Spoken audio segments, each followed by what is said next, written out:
Hello students, हम पढ़ रहे हैं भारत की जलवायु। भारतीय जलवायु में हमने कोपेन का जलवायु वर्गीकरण पढ़ लिया और हम थॉर्नथवेट का जलवायु वर्गीकरण पढ़ लिया। आज हम पढ़ने जा रहे हैं स्टाम्प एवं केंड्र्यू का जलवायु वर्गीकरण। हमारा टॉपिक क्या रहेगा? स्टाम्प एवं केंड्र्यू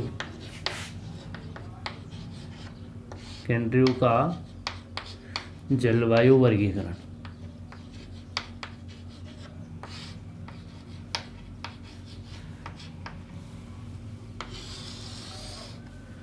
ये जो जलवायु का वर्गीकरण है, इस जलवायु के वर्गीकरण में स्टाम्प और केंड्र्यू महोदयों ने यहाँ पर तापमान और वर्षा को लिया है। अगर पूरे भारत की बात करें तो पूरे भारत के अंदर इन्होंने संपूर्ण प्रदेशों को केवल तापमान और वर्षा पर ही इन्होंने विभाजित कर दिया। यानी इन्होंने बताया कि इस प्रदेश में इतना तापमान है, इस प्रदेश में इतनी वर्षा होती है।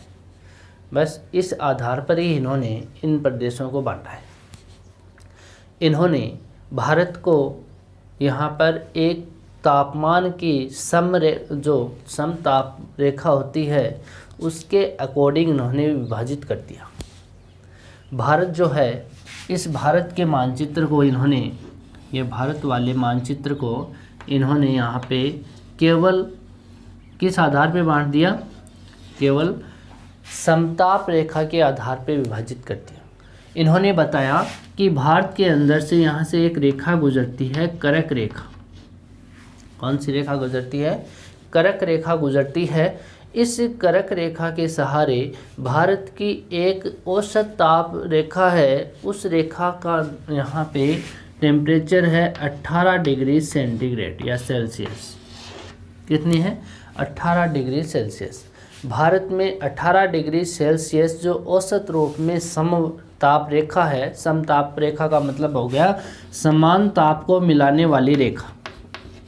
ये समताप रेखा होती है, यानी इस भाग में भी 18 डिग्री, इसमें भी 18, इसमें भी 18, तो इनको एक मिलाने वाली काल्पनिक रेखा होती है, उसको कहते हैं समताप रेखा। तो इन्होंने केंड्र्यू और स्टाम्प महोदय ने इस 18 डिग्री समताप रेखा को ही आधार मान लिया।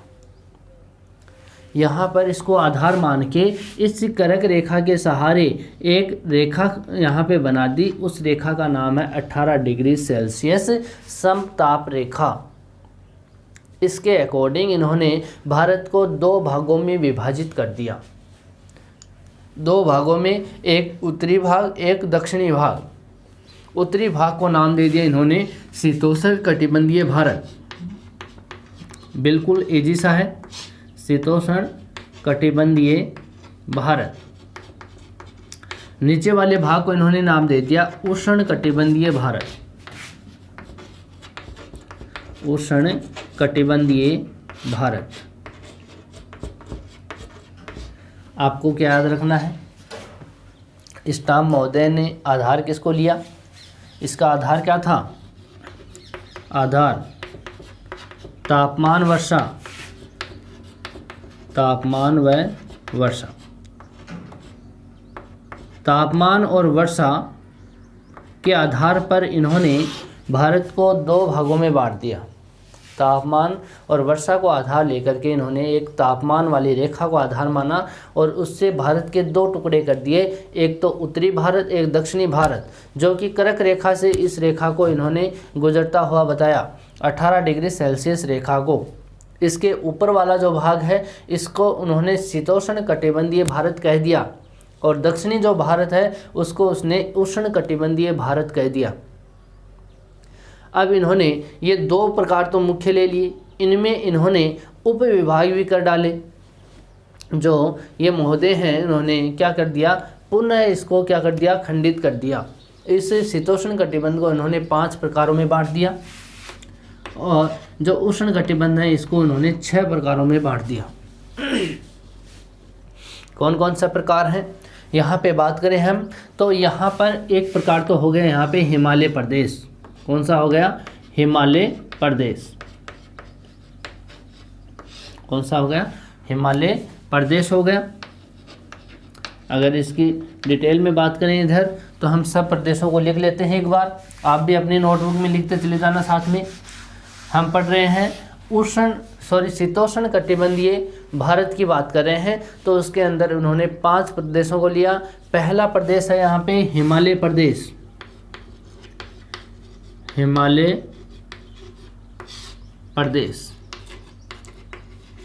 दूसरा प्रकार लिया इसमें इन्होंने उत्तर पश्चिमी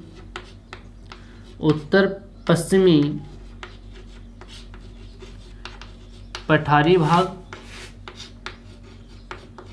वो कहाँ पर है? सतलज और व्यास नदियों के पास में यहाँ पे है। ये तो हिमालय वाला क्षेत्र हो गया पूरा, जम्मू कश्मीर वाला, ठीक है। दूसरा प्रकार लिया इसने कहाँ पर? सतलज और व्यास नदियाँ यहाँ पे इस क्षेत्र में, हिमाचल के और जम्मू कश्मीर के पास वाले क्षेत्र में यहाँ पे सतलज और व्यास नदियों वाला क्षेत्र है। इसको नाम दिया इन्होंने उत्तरी पश्चिमी पठारी भाग या पठारी प्रदेश, ठीक है। और नेक्स्ट बात करें हम तो इसके शुष्क मैदान की बात करें, यहाँ पे राजस्थान वाले इसकी, तो यहाँ पे इन्होंने इसका नाम लिया है यहाँ पर उत्तरी पश्चिमी शुष्क मैदानी भाग। क्या नाम लिया है? इस क्षेत्र में भारत का उत्तरी पश्चिमी भाग है, ठीक है, तो इसका नाम दिया इन्होंने उत्तरी पश्चिमी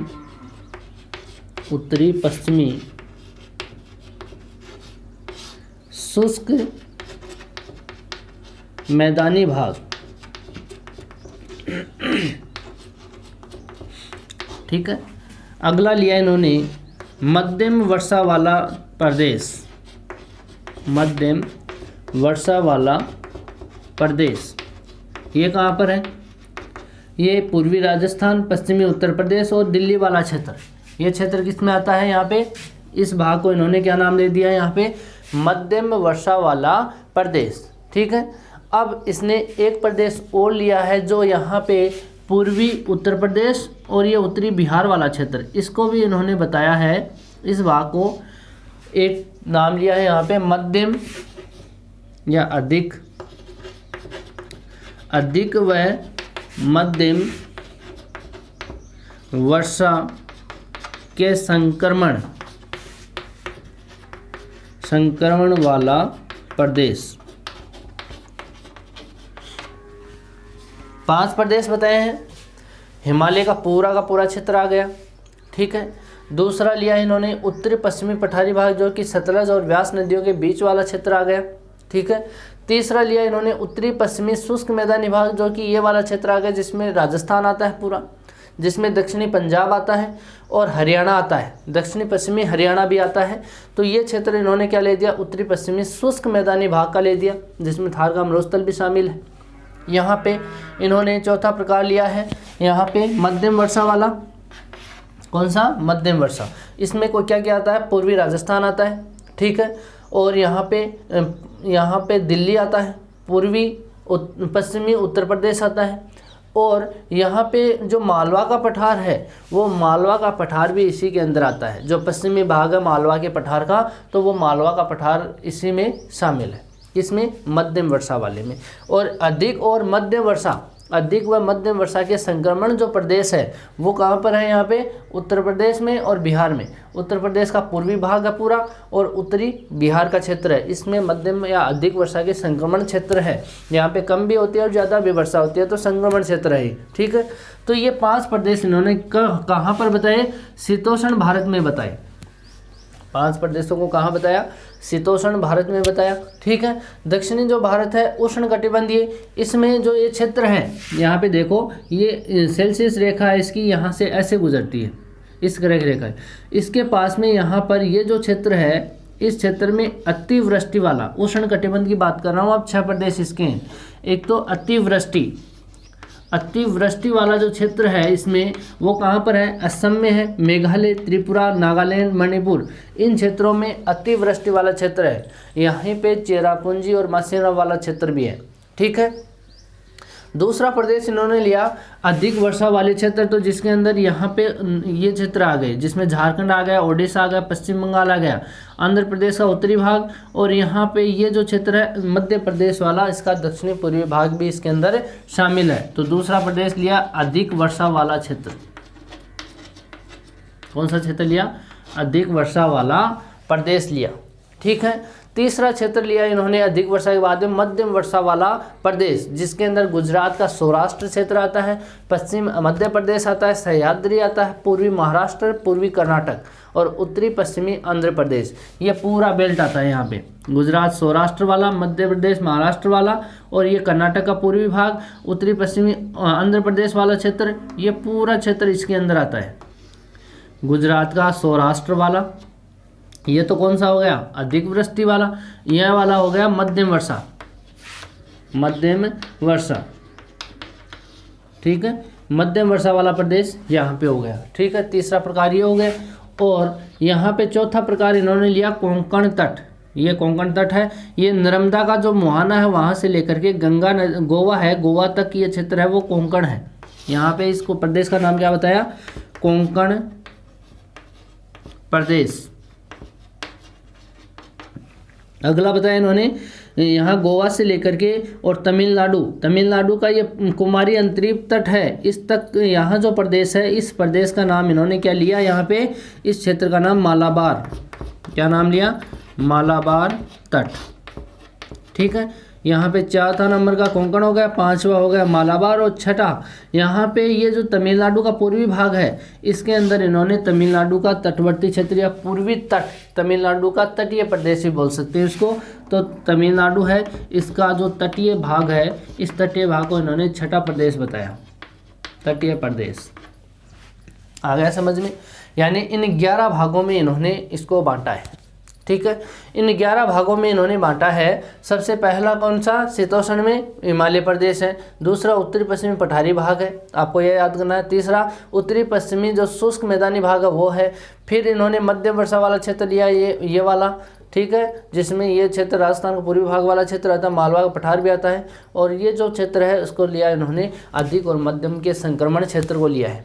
ठीक है, फिर इन्होंने उष्ण कटिबंध में आया, उष्ण कटिबंध जो भारत है उसकी बात की, उसमें 6 प्रदेश बताए इसने। ठीक है, टोटल कितने हो गए उपविभाग, 11, और मुख्य हो गए 2, एक तो शीतोष्ण, एक उष्ण। ठीक है, इसमें इन्होंने अतिवृष्टि वाला प्रदेश बता दिया, अधिक वर्षा वाला क्षेत्र बता दिया, फिर इन्होंने मध्यम वर्षा वाला क्षेत्र, उसके बाद कोंकण तट बता दिया, मालाबार तट बता दिया और तमिलनाडु का तटीय प्रदेश बता दिए। ठीक है, इन प्रकारों की बात कर ली। अब यहाँ पे देखते हैं कितना तो तापमान है और कितनी वर्षा है। सबसे पहले बात करें हम हिमालय की, हिमालय प्रदेश की बात करें तो हिमालय जो प्रदेश है वो हिमालय प्रदेश संपूर्ण हिमालय में फैला हुआ है। ठीक है, संपूर्ण हिमालय में फैला हुआ है। इसकी और वार्षिक जो तापमान है, औसत जो एक साल का तापमान होता है वो 12.7 डिग्री सेंटीग्रेड होता है। हम इस हिमालय की बात कर रहे हैं तो तापमान कितना होता है इसका, आप नोट कर लेना साथ साथ में। औसत वार्षिक तापमान, वार्षिक तापमान 12.7 डिग्री सेल्सियस, इसका कितना होता है, 12.7 डिग्री सेल्सियस यहाँ का तापमान होता है। ठीक है, और इसमें वर्षा की बात करें तो यहाँ पे वर्षा पूर्वी भाग में ज़्यादा होती है और पश्चिमी भाग में कम होती है। यहाँ पर पूर्वी भाग जो है, इस पूर्वी भाग में यहाँ पे 250 सेंटीमीटर औसत वर्षा होती है। पूर्वी भाग में औसत वर्षा कितनी होती है, 250 सेंटीमीटर, जबकि ये पश्चिमी जो भाग है इसका हिमालय का, इसमें 150 सेंटीमीटर तक ही वार्षिक वर्षा होती है। औसत वार्षिक वर्षा यहाँ पे पूर्वी भाग में, हिमालय के पूर्वी भागों में तो कितनी होती है, 250 सेंटीमीटर तक औसत वर्षा होती है, और जो पश्चिमी भाग है उसमें 150 सेंटीमीटर तक औसत वार्षिक वर्षा होती है। ठीक है, यहाँ पे जो शीतकाल का समय आता है, हिमालय का जो शीतकाल का समय आता है, तो यहाँ पे कुछ क्षेत्र हैं, क्षेत्र का नाम है मसूरी, नैनीताल, यहाँ पर शिमला और दार्जिलिंग। ये 4 क्षेत्र की बात करूँ तो यहाँ पे कौन से हैं, मसूरी, नैनीताल, शिमला और दार्जिलिंग। ये 4 क्षेत्र ऐसे हैं जहाँ पे शीतकाल में हिमपात होता है या हिम की वर्षा होती है। ये मुख्य विशेषता है यहाँ की। यहाँ पर 4 क्षेत्र हैं, मसूरी, नैनीताल, शिमला, ये पश्चिमी हिमालय में है। दार्जिलिंग यहाँ पूर्वी हिमालय में है। दार्जिलिंग पश्चिमी बंगाल का हिस्सा है, पश्चिम बंगाल का जिला है। दार्जिलिंग। तो इस दार्जिलिंग में यहाँ पर इस क्षेत्र में सिक्किम के पास में छोटा सा है जिला यहाँ पे दार्जिलिंग, ठीक है, वो पश्चिम बंगाल का है। पश्चिम बंगाल यहाँ पर भी है और सिक्किम के पास में भी है जो भूटान से सीमा रखता है, ठीक है। तो यहाँ पे इन चारों क्षेत्रों में यहाँ पे हिमपात के रूप में शीतकाल में क्या होगी, वर्षा होती है, ठीक है। दूसरा पॉइंट हम पढ़ रहे थे, ये वाला क्षेत्र कौन सा है, उत्तरी पश्चिमी पठारी भाग। ये दो क्षेत्रों में कहाँ फैला हुआ है, दो नदियों के बीच में, एक तो सतलज और एक व्यास। सतलज और व्यास के जो मध्यवर्ती जो इसका मैदान है उस पठारी क्षेत्र में यहाँ पे उत्तरी पश्चिमी पठारी भाग फैला हुआ है, ठीक है। यहाँ का जो शीतकाल में जो क्षेत्र है, शीतकाल में तापमान है औसत वो होता है यहाँ पे टेम्परेचर 12.8 डिग्री सेंटीग्रेड। कितना होगा, 12.8 डिग्री सेंटीग्रेड होगा, ठीक है। और कहीं कहीं शून्य से कम भी हो जाता है या शून्य तक भी चला जाता है। ऐसे स्थान भी है इस क्षेत्र में कि वहाँ पे शून्य से कम तापमान या शून्य तक भी चला जाता है तापमान, यानी शीतकाल में 12.8 डिग्री सेंटीग्रेड तो औसत है, लेकिन कभी कभी इसका तापमान शून्य तक भी गिर जाता है, ठीक है। यहाँ पर ग्रीष्म काल में जो तापमान होता है वो 24 डिग्री सेंटीग्रेड होता है। कितना होता है, 24 डिग्री सेंटीग्रेड होता है, ठीक है। यहाँ की औसत वार्षिक वर्षा होगी वो 38 सेंटीमीटर होगी। औसत वर्षा कितनी होती है, इस प्रदेश की बात कर रहा हूँ। इस प्रदेश में जैसे हम बात करें, आप इसको नोट कर लेना, 3 बातें हैं, तापमान और वर्षा को लेना है। क्षेत्र मैंने आपको सब बता दिए कि कौन कौन से क्षेत्रों में है, तो क्षेत्र लिखने की आवश्यकता नहीं है। वापस मैं बोल दूंगा, यहाँ पे सतलज और व्यास के मध्यवर्ती पठार है, उसमें उत्तर पश्चिम पठारी भाग है, ठीक है। इसका तापमान है शीतकाल में, शीतकाल का औसत तापमान है इसका 12.8 डिग्री सेल्सियस, ठीक है। और अगर ग्रीष्म काल की बात करें तो ग्रीष्म काल में इसका तापमान है यहाँ पे 24 डिग्री सेल्सियस। कितना है, 24 डिग्री सेल्सियस। और यहाँ पे वर्षा होती है, वार्षिक वर्षा होती है, वो कितनी होती है, 38 सेंटीमीटर वार्षिक वर्षा होती है। और वो भी किससे होती है, पश्चिमी विक्षोभ के जो चक्रवात होते हैं उनसे होती है। पश्चिमी विक्षोभों से ये वर्षा होती है अधिकतर, ठीक है। किनसे होती है, पश्चिमी विक्षोभों से यहाँ पे क्या होगी, वर्षा होगी, जो कि कब होगी, वो होगी शीतकाल में। वर्षा कब होती है, शीतकाल में होती है, ठीक है।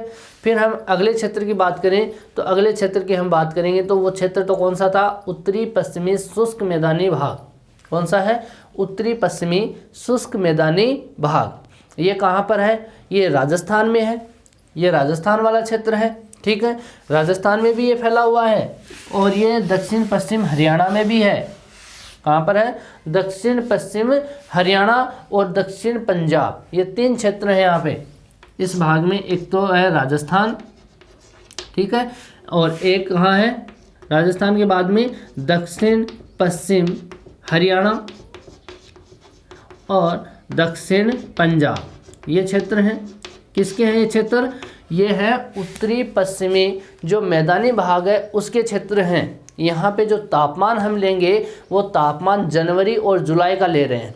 जनवरी में यहाँ पे जो तापमान होगा वो 13 से 14 डिग्री सेल्सियस के मध्य होगा। जनवरी का जो तापमान होगा वो कितना होगा, 13 डिग्री से 14 डिग्री सेल्सियस। और जो जुलाई का तापमान होगा, जुलाई का तापमान होगा वो यहाँ पर 43.3 डिग्री सेल्सियस होगा। कितना होगा, 43.3 डिग्री सेल्सियस। यहाँ का जो प्रतिनिधि नगर है, जो मुख्य नगर है जहाँ पे ये इस प्रकार का टेम्परेचर रहता है, प्रतिनिधि नगर माना जाता है, ठीक है। यहाँ का प्रतिनिधि नगर जो है वो जयपुर है। कौन सा है, जयपुर। इसको ध्यान में रख लेना आप। अधिकतर वर्षा कब होती है, ग्रीष्म काल में होती है। वर्षा इस क्षेत्र में कब होगी, ग्रीष्म काल में होती है। वर्षा होगी कितनी, 10 से 24 डिग्री सेल्सियस के मध्य या सेंटीग्रेड के मध्य वर्षा कितनी होती है वार्षिक। यहाँ पे वर्षा 10 से 24 सेंटीमीटर के मध्य होती है। इस क्षेत्र में वर्षा की मात्रा कितनी होगी, 10 से 24 सेंटीमीटर की वार्षिक वर्षा होती है, ठीक है। फिर हम बात करेंगे मध्यम वर्षा का प्रदेश है, वो कहाँ है, पूर्वी राजस्थान में है, पश्चिमी उत्तर प्रदेश में, दिल्ली में पश्चिमी मालवा का पठार है वहाँ पर है, ठीक है। तो यहाँ पे बात करेंगे हम अगले प्रदेश की। तो अगला प्रदेश है अपना मध्यम वर्षा वाला। मध्यम वर्षा वाला जो प्रदेश है उसके बारे में हम लिखें तो यहाँ पे इसका क्षेत्र तो कौन सा हो गया, यहाँ पे पूर्वी राजस्थान हो गया, पश्चिमी मालवा का पठार हो गया,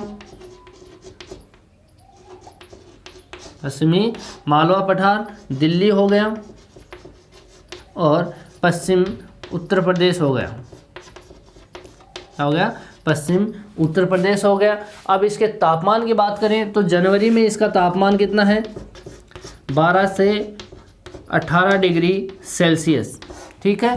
और इसका जो जुलाई का तापमान देखें, इसका देखें जुलाई का तापमान देखें तो जुलाई में तापमान होगा इसका 32 से 35 डिग्री सेल्सियस। कितना होगा, 32 डिग्री से 35 डिग्री सेल्सियस इसका क्या होगा, जुलाई का तापमान होगा, ठीक है। यहाँ पर अगर मई जून में बात करें इस क्षेत्र की तो मई जून में यहाँ पे क्या चलती है, एक पवन चलती है, उस पवन का नाम है यहाँ पे लू। ग्रीष्म काल में मई जून के महीनों में यहाँ पे एक पवन चलती है, उस पवन का नाम क्या है, यहाँ पे लू है, ठीक है। यहाँ की अगर वर्षा देखें तो यहाँ पे वर्षा जो होगी वो 40 से 80 सेंटीमीटर होगी। कितनी वर्षा होगी वार्षिक, यहाँ पे वार्षिक वर्षा होगी वो 40 से 80 सेंटीमीटर वार्षिक वर्षा होती है, ठीक है। यहाँ पे जो वर्षा होती है वो यहाँ पे ग्रीष्म काल में होती है, या मानसूनी पवनों से जो वर्षा होती है वही होती है इस क्षेत्र में, ठीक है। और शीतकाल में चक्रवातों से भी यहाँ पे कुछ वर्षा हो जाती है, जो पश्चिमी विक्षोभ आते हैं उनसे भी कुछ मात्रा में यहाँ पे क्या हो जाएगी, वर्षा होगी। तो वर्षा एक तो मानसूनी वर्षा होगी जो ग्रीष्म काल में चलती है वर्षा, ठीक है, और दूसरी वर्षा कब होगी, शीतकाल में, वो चक्रवातों से होने वाली वर्षा है, ठीक है। फिर हम बात करते हैं अधिक और मध्यम संक्रमण वाला क्षेत्र। अधिक और मध्यम वर्षा के संक्रमण क्षेत्र कौन सा है, यहाँ पे ये दो क्षेत्र हैं, एक तो कौन सा है, पूर्वी उत्तर प्रदेश है, पूर्वी यूपी है, और उत्तरी बिहार है, उत्तरी बिहार वाला क्षेत्र। इसमें प्रदेश का नाम लिया इन्होंने अधिक और मध्यम वर्षा वाला संक्रमण प्रदेश, ठीक है। इसके अंदर हम अगर तापमान की बात करें तो जनवरी में इसका तापमान 15 डिग्री से 18 डिग्री सेंटीग्रेड और जुलाई में इसका तापमान 39 डिग्री सेंटीग्रेड तक होता है। यहाँ पर जो वर्षा होगी वो मानसूनी पवनों से होगी और वर्षा की मात्रा कितनी है, 100 से 150, ठीक है। तो जनवरी का तापमान, जनवरी का 15 से डिग्री सेल्सियस से 18 डिग्री सेल्सियस के मध्य में। और अगर जुलाई की बात करें तो जुलाई में इसका तापमान पहुंच जाता है 39 डिग्री सेल्सियस, ठीक है। वर्षा की बात करें तो वर्षा यहाँ पे कब होती है, कितनी होती है, 100 से 150 सेंटीमीटर वार्षिक वर्षा होती है, और होती किससे है, मानसूनी वर्षा होती है, ठीक है। मानसूनी जो वर्षा होती है ग्रीष्म काल में, उससे यहाँ पे क्या होगी, वर्षा होगी। ये तो हो गए शीतोष्ण वाले भारत की बात, ये शीतोष्ण कटिबंधीय भारत की बात हो गई, जिसमें 5 प्रदेशों के बारे में तापमान और वर्षा का हमने जिक्र कर लिया है। क्षेत्र कौन कौन से हैं उसके बाद भी हमने कर लिया है, ठीक है। अब देखते हैं उष्ण कटिबंधीय। उष्ण कटिबंधीय भारत में अतिवृष्टि वाला जो क्षेत्र होता है, जहाँ पे चेरापूंजी और मेघालय में जो मासिनराम जो क्षेत्र है वो भी यहीं पे अवस्थित है। अतिवृष्टि वाला क्षेत्र है जहाँ पे यहाँ 500 सेंटीमीटर से अधिक वर्षा भी हो जाती है। अगर औसत वार्षिक वर्षा की बात करें तो 200 सेंटीमीटर से अधिक होती है। अगर तापमान की बात करें तो जनवरी में इस क्षेत्र की बात कर रहा हूँ जहाँ पे असम, त्रिपुरा, मेघालय, नागालैंड, मणिपुर वाला क्षेत्र है, इस क्षेत्र में अतिवृष्टि वाला क्षेत्र है जो उष्ण कटिबंध में शामिल है, ठीक है, भारत में शामिल है। उष्ण कटिबंधीय भारत में जो पहला प्रकार ले रहे हैं हम इसके अंदर अतिवृष्टि वाला क्षेत्र या वाला प्रदेश, ठीक है। ये असम लिख लेना आप, असम, मेघालय, त्रिपुरा, मिजोरम और यहाँ नागालैंड, इन क्षेत्रों में पाया जाता है, ठीक है। यहाँ पर जो चेरापूंजी और मेघालय का जो मासिनराम क्षेत्र है वो भी यहीं पे स्थित है, इसी प्रदेश में स्थित है, ठीक है। यहाँ पे जनवरी का तापमान ले रहे हैं हम, जनवरी का तापमान 15 डिग्री सेल्सियस से 18 डिग्री सेल्सियस इसका क्या है, जनवरी का तापमान है। और यहाँ पे जो जुलाई का तापमान है वो 30 डिग्री से 35 डिग्री सेल्सियस है। जुलाई का तापमान कितना है, 30 डिग्री से 35 डिग्री सेल्सियस यहाँ पे टेम्परेचर है। यहाँ की अगर वार्षिक वर्षा देखें तो 200 सेंटीमीटर, ये जनवरी का इससे भी अधिक चला जाता है ये तापमान। जनवरी में तापमान 18 डिग्री सेंटीग्रेड से अधिक भी चला जाता है, ठीक है। अगर 15 से नहीं लें तो 18 डिग्री से अधिक की बात भी कर सकते हैं, इसके अंदर तापमान 18 डिग्री से अधिक भी चला जाता है कभी कभी, ठीक है। यहाँ पे जुलाई में तापमान 30 से 35 डिग्री है और इसका जो वार्षिक वर्षा वो 200 सेंटीमीटर से अधिक 200 सेंटीमीटर से अधिक वार्षिक वर्षा होती है, जो कि कब होती है? मानसूनी वर्षा होती है। कौन सी वर्षा होती है? मानसूनी वर्षा होती है। ठीक है। नेक्स्ट प्रकार ले अधिक वर्षा वाला प्रदेश हमने कहाँ पे बात की है? ये वाले, जिसमें पश्चिम बंगाल है, झारखंड है, ओडिशा है और दक्षिणी पूर्वी मध्य प्रदेश है। कौन कौन से क्षेत्र हैं? एक तो पश्चिम बंगाल, ओडिशा, झारखंड और दक्षिण पूर्व मध्य प्रदेश, ये क्षेत्र इसमें शामिल है। ठीक है। यहाँ का अगर तापमान देखें तो जनवरी में 18 डिग्री से यहाँ पे 24 डिग्री तक तापमान चला जाता है। जनवरी की बात करें इसमें तो जनवरी में कहाँ चला जाता है? 18 डिग्री से 24 डिग्री सेंटीग्रेड यहाँ पे टेम्परेचर रहता है। और यहाँ पे जो इसकी जुलाई में टेम्परेचर जाता है वो 29 डिग्री से 35 डिग्री के बीच में चला जाता है। ठीक है। अगर वार्षिक वर्षा की बात करें तो यहाँ पे वार्षिक वर्षा इसकी है 100 से 200 सेंटीमीटर के मध्य। यहाँ वार्षिक वर्षा कितनी है इसकी? 100 से 200 सेंटीमीटर के मध्य इसकी वार्षिक वर्षा है। किसकी बात कर रहे हैं? अधिक वर्षा वाला क्षेत्र की बात कर रहे हैं, जिसके अंदर यह एमपी का दक्षिणी पूर्वी भाग, झारखंड, ओडिशा और पश्चिम बंगाल क्षेत्र आते हैं। ठीक है। इसके बाद में हम बात करें इसके नेक्स्ट प्रकार की मध्यम वर्षा वाला क्षेत्र। मध्यम वर्षा वाला क्षेत्र एक तो गुजरात सौराष्ट्र जो क्षेत्र है इसका दक्षिणी भाग, जो महाराष्ट्र के पास में जो सौराष्ट्र जिला वाला क्षेत्र है वहाँ पे है मध्य प्रदेश, यहाँ पे गुजरात का सौराष्ट्र क्षेत्र। और जो महाराष्ट्र है, महाराष्ट्र का जो पश्चिमी भाग या पूर्वी भाग है, पूर्वी भाग महाराष्ट्र का और पूर्वी ही कर्नाटक का, महाराष्ट्र और कर्नाटक का पूर्वी भाग है। और यहाँ पे जो एमपी है, एमपी का पश्चिमी भाग है। एमपी का कौन सा भाग है? पश्चिमी भाग है। और सह्याद्री जो पर्वत श्रृंखला पश्चिमी घाट वाली सह्याद्री, वो भी कुछ भाग इसमें शामिल है। ठीक है। और उत्तरी पश्चिमी आंध्र प्रदेश का भाग भी इसमें शामिल है। कौन कौन से क्षेत्र है एक बार लिख लेना इसको। एक तो है गुजरात का सौराष्ट्र, गुजरात सौराष्ट्र मध्यम वर्षा वाले क्षेत्र की बात कर रहा हूँ। यहाँ पे गुजरात सौराष्ट्र वाला क्षेत्र है। यहाँ पे पूर्वी कर्नाटक वाला क्षेत्र भी है, कर्नाटक, पूर्वी महाराष्ट्र है। ठीक है। और पश्चिमी मध्य प्रदेश है और उत्तर पश्चिमी आंध्र प्रदेश, उत्तर पश्चिम आंध्र प्रदेश। इस प्रकार के क्षेत्रों में कौन सी जलवायु है? यहाँ पे मध्यम वर्षा वाली जलवायु है। ठीक है। इसके अंदर हम अगर तापमान की बात करें, अगर तापमान की बात करेंगे जनवरी में, इसके तापमान की बात करें तो जनवरी में 18 डिग्री सेंटीग्रेड। और यहाँ पे मई में बात करें, यहाँ के मई के तापमान को लें तो 32 डिग्री सेल्सियस है। यहाँ पे जुलाई में नहीं, यहाँ पे मई में लें तो यहाँ 32 डिग्री सेंटीग्रेड तापमान है। और जनवरी में कितना है? 18 डिग्री सेंटीग्रेड तापमान। ठीक है। 18 डिग्री जनवरी में है, मई में 32 डिग्री सेल्सियस तापमान है। औसत वार्षिक वर्षा यहाँ पे 75 सेंटीमीटर होती है। क्यों होती है यहाँ पे 75 सेंटीमीटर? क्योंकि ये जो क्षेत्र है ये वृष्टि छाया प्रदेश में आ जाता है। जो कर्नाटक वाला और महाराष्ट्र वाला जो क्षेत्र है ये किस में आ जाएगा? वृष्टि छाया प्रदेश में आ जाएगा, जहाँ पे वर्षा की मात्रा क्या होती है? कम होती है, जो हमने कोपेन में पढ़ा था। ठीक है। तो यहाँ पे 75 सेंटीमीटर वार्षिक वर्षा होती है। ठीक है। इसके बाद हम बात करें कोंकण तट की। कोंकण तट ये वाला क्षेत्र है, जो नर्मदा नदी है उसका मुहाना है। मुहाना उद्गम दो चीज़ें होती है। मुहाना जहाँ पे नदी समुद्र में मिलती है उसको मुहाना बोलते हैं। ठीक है। जहाँ से नदी निकलती है उसको उद्गम बोलते हैं। ठीक है। तो ये जो क्षेत्र है नर्मदा नदी का मुहाना, नर्मदा और ताप्ती नदियाँ अरब सागर में गिरती है, तो नर्मदा का जो मुहाना वहाँ से लेकर के गोवा तक, जो गोवा का क्षेत्र है, इस गोवा कहाँ पर है? महाराष्ट्र और कर्नाटक के बीच में छोटा सा राज्य है, उसकी सीमा पर। ठीक है। वहाँ तक एक तटवर्ती क्षेत्र है, उसका नाम है कोंकण तट।